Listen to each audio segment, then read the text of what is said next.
when it was started in 1834. It was called Casa Rojas, which evolved into Casa Ayala over time. But basically it was Domingo Rojas and Antonio de Ayala, two partners from the northern part of Spain, who decided to start the business. And it had a distillery, there was agriculture at the time, there was a pharmacy.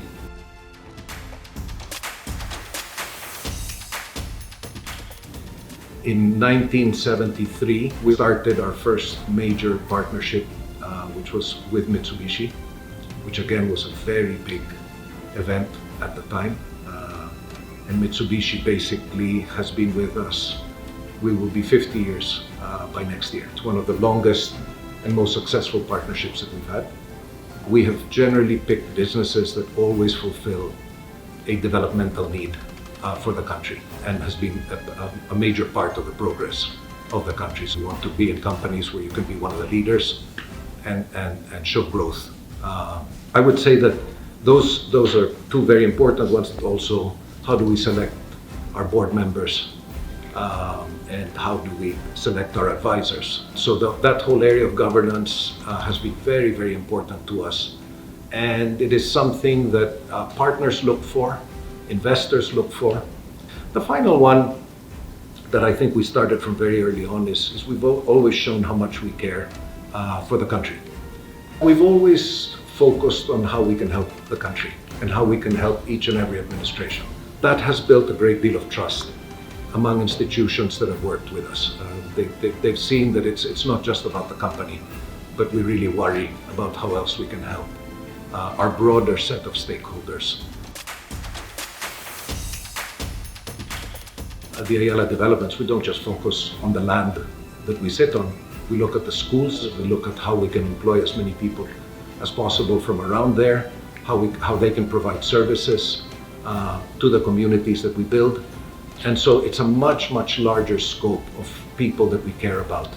How can we generate as much employment as possible, which is so badly needed in the country.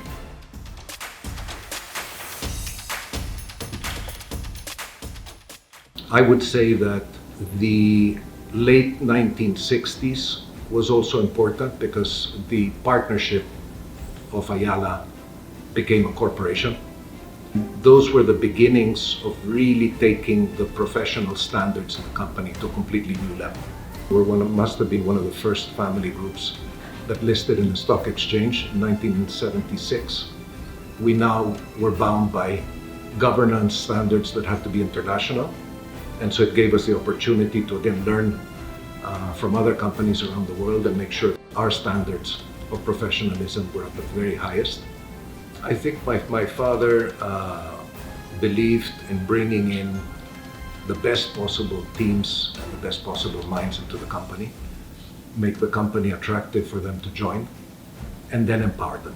So we get involved through the boards, the ExComs, and the different committees that we sit on, and we also meet as a ManCom with all the different heads of the different units, and the great advantage that we have as a conglomerate is the amount of knowledge that you can get in just one sitting with a whole group of exceptional executives in different industries, and you get a pulse right away of what's happening to the economy.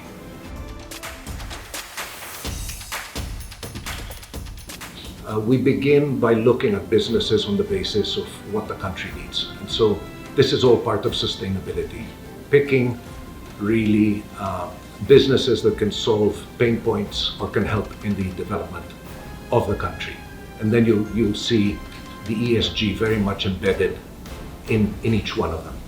But if you look at our major core businesses right now, you've got banking, telecommunications, land, and renewable energy. And then those are the listed core companies. And then if you look at the next layer, which are the emerging businesses, you have healthcare and logistics.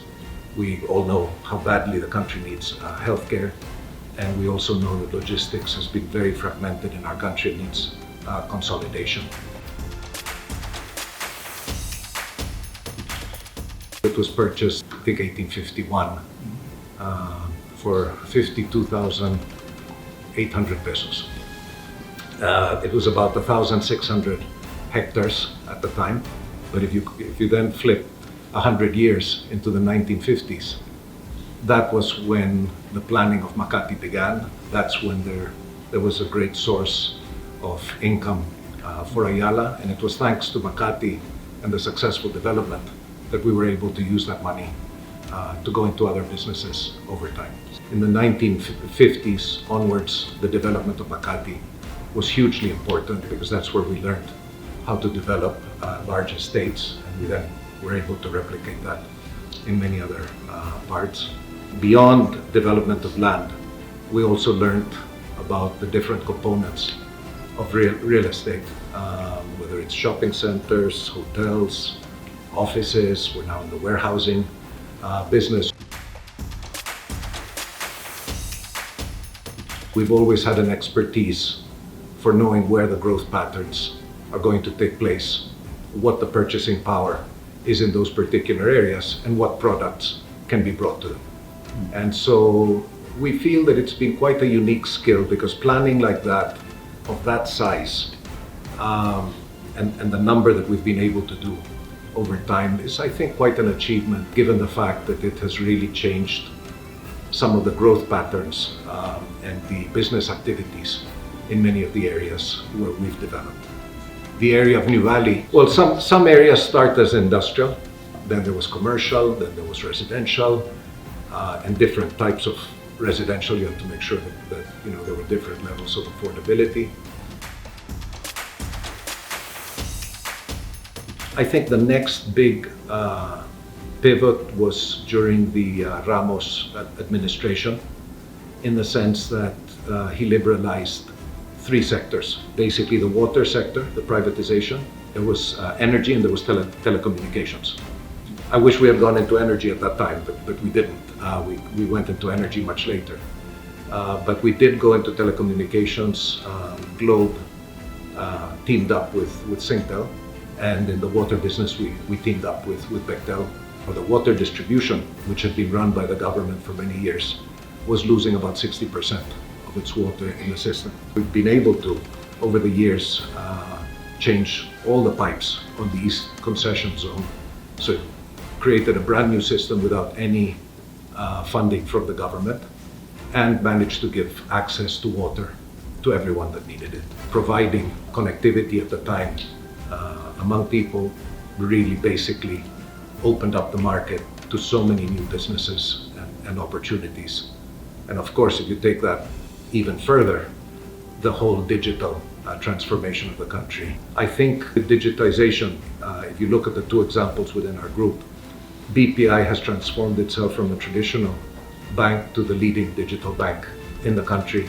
And then if you look at Globe, they use their platform basically to create an ancillary business and create an e-wallet called GCash, which now has 60 million users, and again has access to many different types of financial services, and also allows them microcredit, also allows them to buy now and pay later. So it really makes life much easier and more accessible for a whole host of people that didn't have this in the past.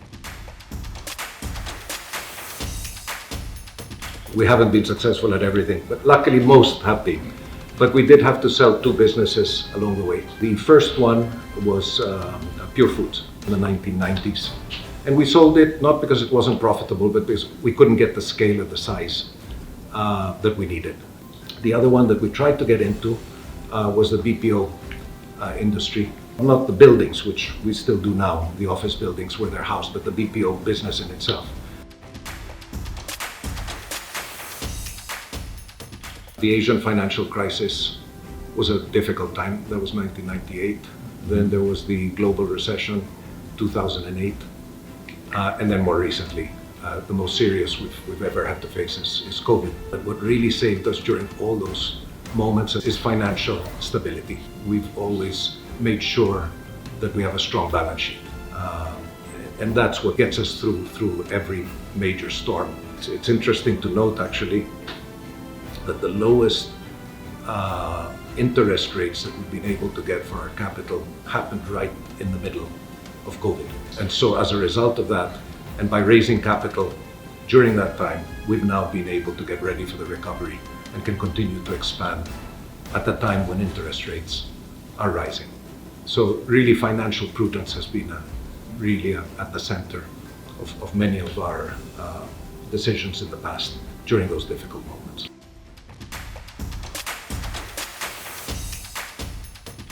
Well, the first thing we focused on when we saw COVID spreading so fast were our employees, how to keep them safe.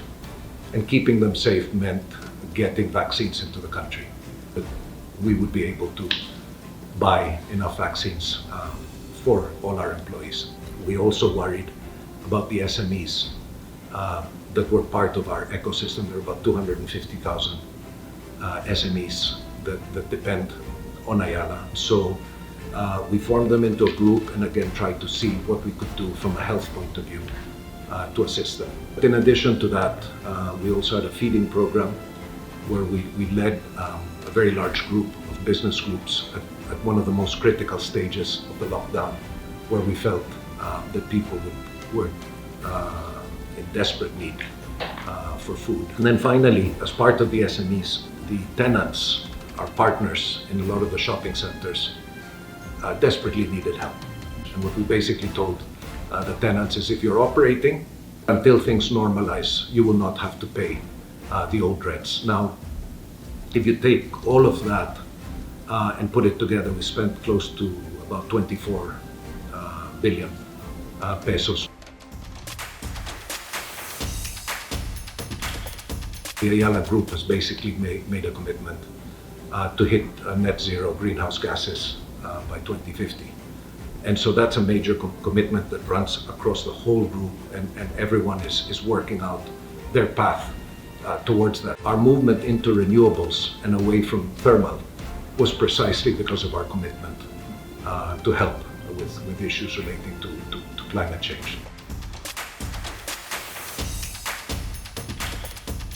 We distinguish between the business of business and the business of family. Very few members of the family get to work in the company. But we all consider ourselves as stewards of the company, that it has been handed over to us as shareholders, and that we want to pass it on to the next generation properly. There are 3 in the next gen who are with us right now. Within family, we do convene quite often.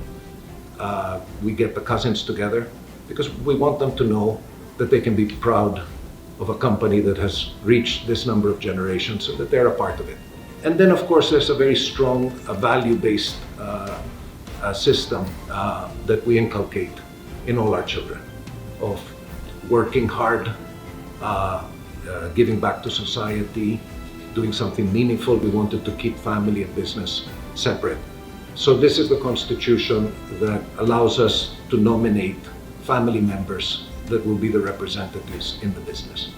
And it sets some of the guiding principles for the conduct of our holding company, which is family. 22 was when we officially started. Jaime started also at the same age, 1 year earlier than me. But that's when we officially entered the company. I was very grateful to my brother when he reached the helm and we talked. First of all, we decided which companies we would be more focused on. Jaime picked certain companies, I picked other companies. But another very important thing that he said is, let's work as partners throughout. Although the titles were slightly different, he said we'll make all the decisions together. If there's ever a difference in opinion, let's resolve it together. And as a result of that, we've had a very, very close working relationship, a personal relationship as brothers. We're surrounded really by very able people who have guided us along the way.